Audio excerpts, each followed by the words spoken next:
অঙ্গনবাড়ি খিচুড়ি দিচ্ছে। হ্যালো, যে যে খিচুড়ি খাবেন আমাদের ফুল গাছের নিচে অতি শীঘ্রই দেখা করুন। হ্যালো, সবাই শুনুন একটা গুরুত্বপূর্ণ ঘোষণা। যে যে খিচুড়ি খাবেন শীঘ্রই আমাদের ফুল গাছের নিচে দেখা করুন।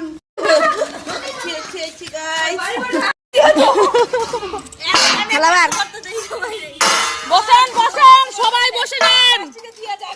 বসেন বসেন, বৈশা যান। হাতে ডিম আছে তো, ডিম দিবেন।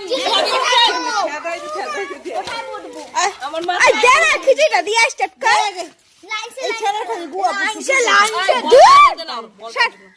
এটুকু খিচুড়ি হইতো না। আমি কি কালী পূজার পোশাক না তো কইছি নাকি থাল বইরা দিন আমার থাল নেই। আমি থাল নিয়ে